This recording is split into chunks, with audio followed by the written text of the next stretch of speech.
Assalamualaikum warahmatullahi wabarakatuh. Perkenalkan, nama saya Bella Yunitasari.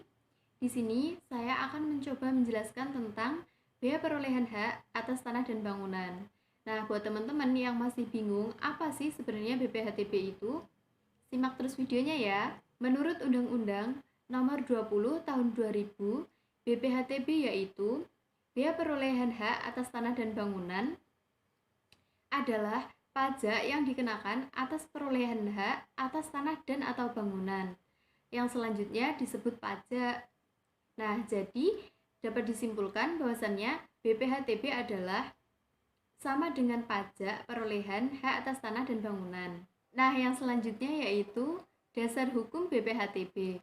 Menurut Mardi Asmo tahun 2015 menyatakan bahwa biaya perolehan hak atas tanah dan bangunan adalah sebagai berikut. Yang pertama, yaitu Undang-Undang Nomor 21 Tahun 1997 sebagaimana telah diubah dengan Undang-Undang Nomor 20 Tahun 2000 tentang biaya perolehan hak atas tanah dan bangunan.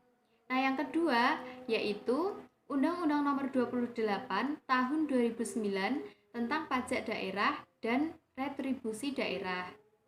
Nah, yang selanjutnya yaitu objek pajak BPHTB. Perolehan hak atas tanah dan bangunan meliputi yang pertama, pemindahan hak karena jual beli, tukar menukar, hibah, hibah wasiat, waris, pemasukan dalam perseroan badan hukum lainnya, terus penggabungan usaha, peleburan usaha, pemekaran usaha, dan hadiah. Nah, yang kedua yaitu pemberian hak baru karena kelanjutan pelaksanaan hak, dan yang kedua yaitu di luar pelepasan hak. Nah, tadi kan sudah membahas objek pajak. Sekarang kita bahas yang tidak termasuk dalam objek pajak BPHTB. Nah, objek pajak yang tidak dikenakan BPHTB adalah objek pajak yang diperoleh yang pertama, perwakilan diplomatik. Yang kedua, negara. Yang ketiga, badan dan perwakilan organisasi internasional yang ditetapkan dengan peraturan Menteri Keuangan. Nah, yang keempat yaitu orang pribadi atau badan karena konversi. Yang kelima, orang pribadi atau badan karena wakaf. Yang keenam yaitu orang pribadi atau badan yang digunakan untuk kepentingan ibadah. Nah, lanjut ya teman-teman. Sekarang kita akan membahas tentang dasar pengenaan pajak, nilai perolehan objek pajak tidak kena pajak atau sering disebut dengan NPOP-TKP, dan tarif pajak. Nah, yang pertama, kita akan membahas tentang dasar pengenaan pajak. Nah, yang menjadi dasar pengenaan pajak adalah nilai perolehan objek pajak atau sering disebut dengan NPOP.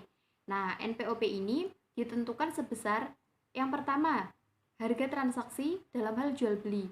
Yang kedua, nilai pasar objek pajak dalam hal tukar menukar, hibah, hibah wasiat, waris, pemasukan dalam perseroan atau badan hukum lainnya, pemisahan hak yang mengakibatkan peralihan hak karena pelaksanaan putusan hakim yang mempunyai ketentuan hukum tetap. Selanjutnya, penggabungan usaha, peleburan usaha, pemekaran usaha, dan hadiah. Nah, yang ketiga yaitu harga transaksi yang tercantum dalam risalah lelang. Yang keempat yaitu nilai jual objek pajak, pajak bumi dan bangunan atau sering disebut NPOP PBB. Apabila besar NPOP sebagaimana dimaksud dalam poin 1 dan poin 2 tidak dikenakan atau NPOP lebih rendah daripada NJOP PBB. Nah, yang selanjutnya yaitu nilai perolehan objek pajak tidak kena pajak atau sering disebut NPOP TKP. Nah, besarnya NPOP TKP ditetapkan secara regional paling rendah yaitu 60 juta rupiah, kecuali dalam hal perolehan hak karena waris atau hibah wasiat yang diterima orang pribadi yang masih dalam hubungan keluarga sedarah dalam garis keturunan lurus 1 derajat ke atas ataupun 1 derajat ke bawah. Teman-teman, jangan tidur dulu. Ini yang terakhir loh.